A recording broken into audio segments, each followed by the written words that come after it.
যে তুই যা রান্না খাচ্ছিস না সোমনাথ, তুই বোধহয় বুঝতে পারছিস না। না ওকে ও চই ফুলবালি রে, ওই চই ডালা শপের মেয়েটা, যার সঙ্গে তোর বাবা জবরদস্তি করে তোর বিয়ে দেওয়ার চেষ্টা করেছিল।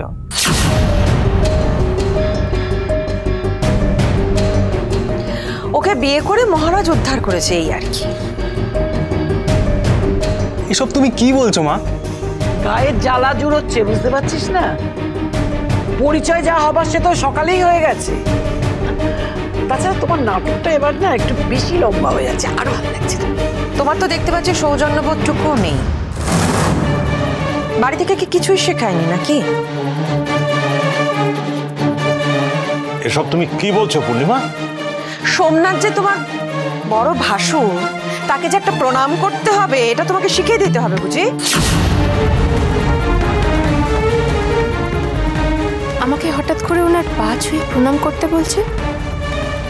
এখন তো কোনো উপলক্ষও নেই, তাহলে ওনার উদ্দেশ্যটা কি? গতকাল রাতে তোমার বড় ছেলের গালে যে থাপ্পড়টা বসিয়েছিলাম সেটা বোধহয় ও বলতে ভুলে গেছে তোমাকে, তাই না?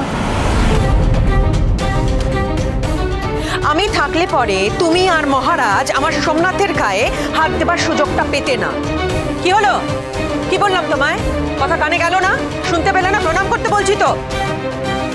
তোমার কথায় আমি আর নাথ বউ হেসেছি, তার শোধটা তুলতে চাইছো তাই তো? তুমি কি ভেবেছো আমরা কিছুই বুঝি না? শোধ তোলার জন্য সামান্য প্রণাম করতে বলবো কেন মা? পা ধুতে বলতাম। অবশ্যকে ধুতেই হতো যদি বিয়েটা হতো। যাক, এখন সব কথা বলার কোনো অর্থ নেই। বিয়ের পরে ভাসুরকে প্রণামটা করার সুযোগ পাইনি, সেই জন্য বললাম প্রণাম করতে। কতবার একটা কথা বলতে হবে তোমাকে? যাকে প্রণাম করতে গিয়ে আমি মন থেকে শ্রদ্ধা বা সম্মান কোনোটাই করতে পারবো না, তাকে আমি লোক দেখানো প্রণামটাও করতে পারবো না।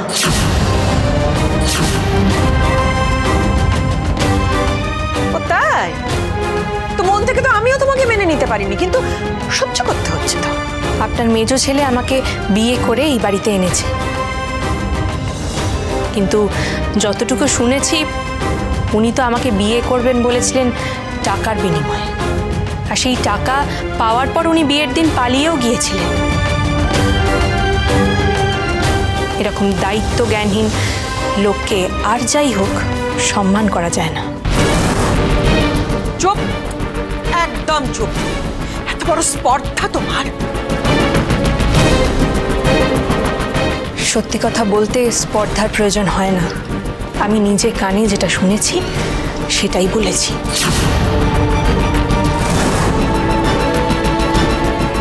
আমার বাবা সারা জীবনের জমানো অর্থ, পুঁজি, সমস্ত কিছু এই 70 লক্ষ টাকা ওকে দিলে তবেই এই বিয়েতে রাজি হয়েছে। ঠিক বলেছিস, ঠিক বলেছিস পূজাবা, ভেরি ওয়েল সেড। বৌমার তালে তাল ঠুকছো? আর কত অপমান করবে তুমি আমাকে? গালটা তো তুমি আগেই বাড়িয়েছিলে বৌমা, তাই চটটা তোমাকে আগেই খেতে হলো।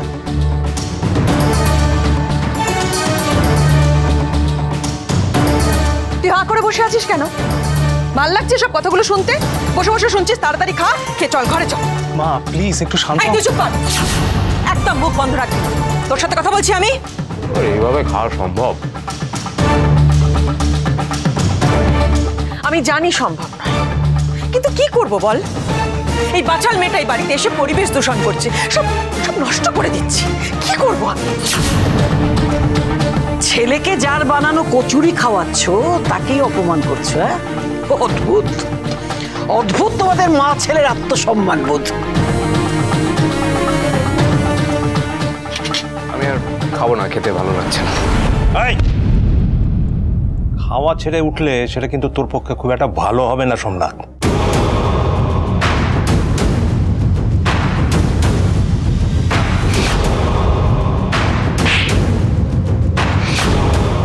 গতকাল রাতে তোমার বড় ছেলের গালে যে থাপ্পড়টা বসিয়েছিলাম সেটা বোধহয় ও বলতে ভুলে গেছে তোমাকে, তাই না? বাবাকে কোনো বিশ্বাস নেই এখন, খেপে গেলে যখন তখন হাত চালিয়ে দিতে পারে। না বাবা, বেশি ঘাটানো ঠিক হবে না। কি হলো, বুঝতে বললাম তো।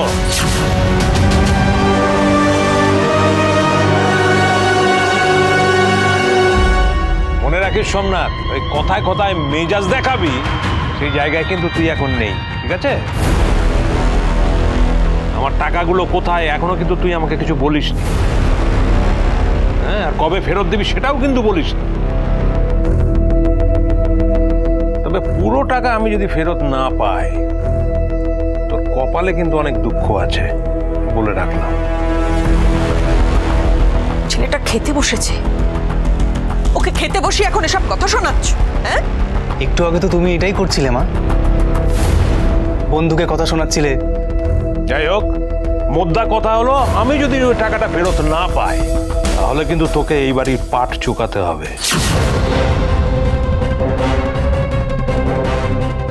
মানে মানে তোকে আমি ঘাড় ধাক্কা দিয়ে এই বাড়ি থেকে বের করে দেবো।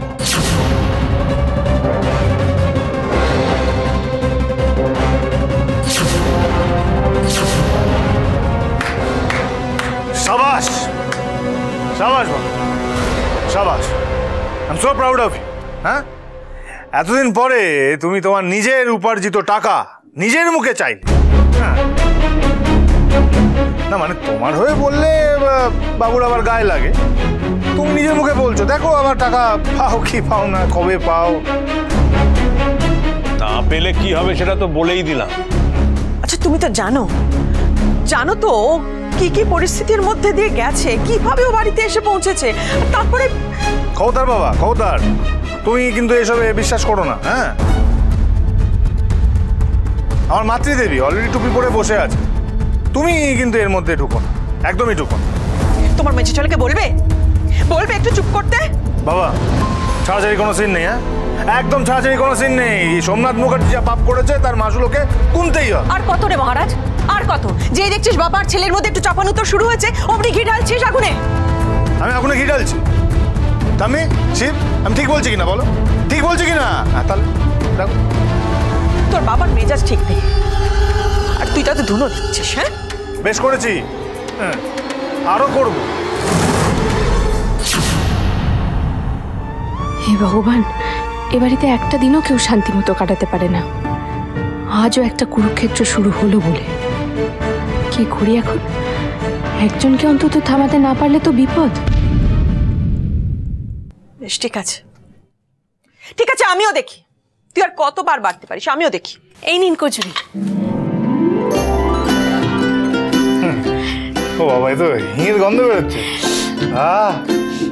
আরে নিন, ঠান্ডা হয়ে যাবে তো। ঠান্ডা হয়ে গেলে তার কচুরির মজাই নেই। হ্যাঁ হ্যাঁ,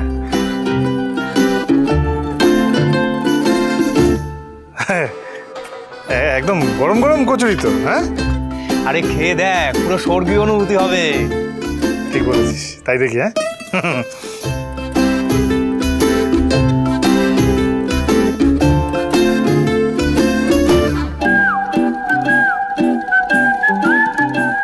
গরম তো। আস্তে আস্তে দেখি।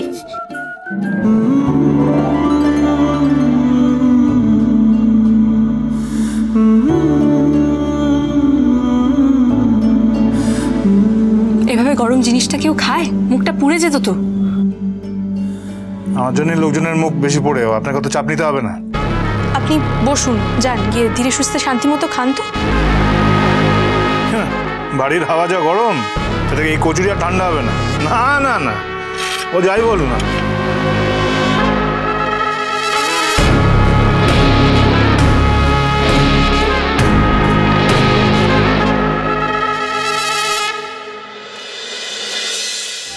আমার নাত বউ শুধু গুণীই নয়, অসাধারণ বুদ্ধি ধরে, উপস্থিত বুদ্ধি। কি সুন্দর ব্যাপারটাকে সামলে দিল, না হলে এক্ষুনি একটা গন্ডগোল বাঁধাতো। এই বাড়ির যোগ্য বউ হয়েছে বটে। বাচাল মেয়েটা তো খুব চালাক। মহারাজের মতন দামাল হাতিটাকে বুদ্ধি করে শান্ত করলো, কিন্তু ও মেয়ে চেনে না পূর্ণিমা মুখার্জিকে। কত ধানে কত চাল, সব ঠিক সময় বোঝাবো।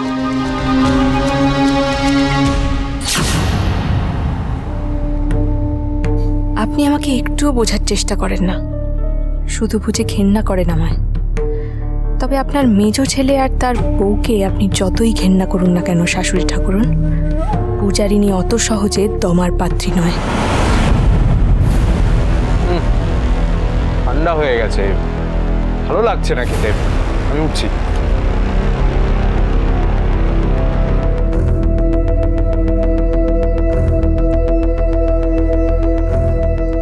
যাক, আপদ বিদায় হলো। খাবারের থেকে অশান্তি বাদালে ওদের পেট ভরে বেশি।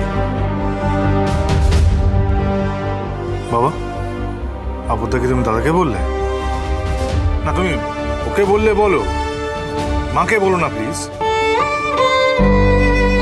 ছাড় তো, ওরা মা ছেলে দুজনেই সমান, আমি ভুল কিচ্ছু বলিনি।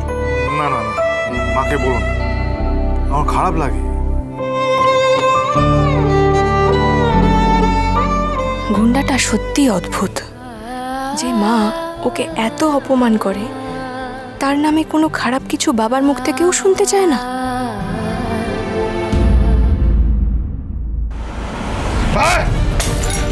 মদের বোতলগুলো কোথায়? লুকিয়ে রেখেছি। মদের বোতলগুলো দিন, তাহলে সব লন্ডমন্ড করে দেবো। আমার প্রাণ থাকতে আপনাকে মদ গিলতে দেব না। কি? আপনার সব অন্ধকার আমি আলো দিয়ে মুছে দেব। আলো চাই আপনার? আমার সিয়ের বইগুলো। আগুন লাগলো কি করে? এই বাচাল মেয়েটার জন্য আমাদের গোটা সংসারে না আগুন লাগে।